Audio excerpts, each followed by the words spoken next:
So you have the right to remain silent. You have the right to have a lawyer represent you. Let me tell you what you're charged with first. You have 4 arrest warrants you have been served with. One of them charges you with attempted murder. The warrant says that you shot the victim, Glenn Foreman, twice with an estimated .45 caliber handgun in an attempt to kill him while at 1110 Haile Street in a dispute over drug turf. He was transported to CMC by ambulance for non-life-threatening injuries, although I was just told that he is in surgery on his leg at this time. And this allegedly occurred February 25th, 2015. You understand the charge? Yes, sir. This carries life. You understand that? Yes, sir. All right. You have another warrant that charges you with possession of a firearm during the crime of violence. The crime of violence is shooting the victim. This carries up to 5 years.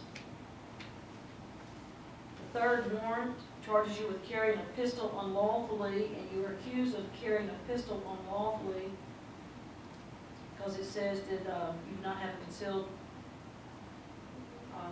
carry permit and that you are a convicted felon, so you're not allowed to have a firearm. You're also charged with possession of Xanax. That carries a year. The gun charge carries a year. So you understand these 4 charges? Yes, ma'am. All right. Is your family here? Friends? Your friends are here? Where are your parents? Do they know you're here? And the phone call. I'm sorry? And the phone call. You haven't tried to call your parents?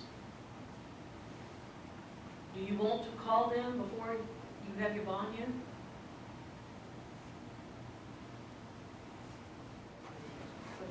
The victim advocate is the employee with the police department that advocates on behalf of victims. In this case, the alleged victim is Mr. Foreman, and this is his mother, Ms. Boozer. Yes, Ms. Boozer. I think he should not have a bond at all. Do you know each other? I've never seen him a day in my life, Okay. but I know he almost killed my son. And under the circumstances, I agree that your bond needs to be denied. Your lawyer has the right to appeal the denial of your bond. If he appeals it, that means you can go in front of the circuit court judge for another bond hearing. All right? Okay. You have been charged with accessory after the fact. The warrant reads that you drove Corey Perrine away from 111 Haile Street after he had just shot a male subject there while knowing that he had committed said crime. It says that you did agree to drive him to his desired location and attempted to do so, but that you were stopped by police before arriving there. And these allegations took place February 25th, 2015 in the city limits of Rock Hill. Do you understand what you're charged with? Yes, ma'am. Okay, accessory after the fact carries the same sentence as the crime to which you have been accused of accessory after the fact. The crime would be attempted murder, because Corey Perrine is charged with attempted murder. Both of those charges carry life. So that's what you are facing. You understand that? All right. And do you have any family here? Are they in Portland? I didn't know that. You didn't call anybody? Where does your family live? They are here? Oh, cousin, yeah, that's a family. My little cousin.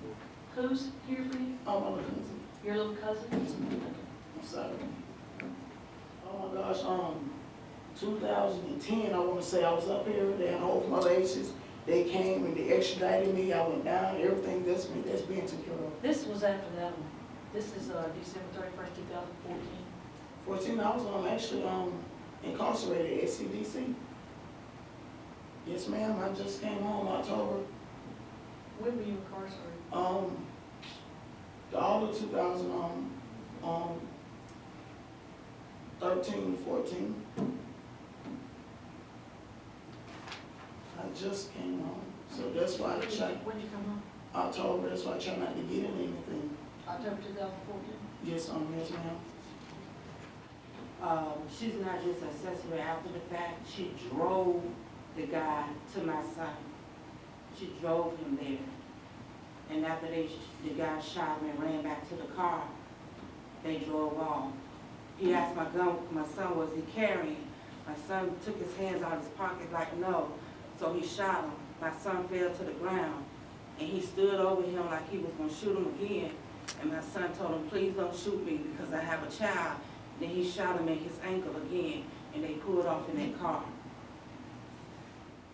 How is the victim? He's in surgery as we speak, In surgery on what? on his leg. When they shot him in the thigh, they broke his femur bone, and they had to put some rods in his leg, so they're repairing that bone and removing the bullet.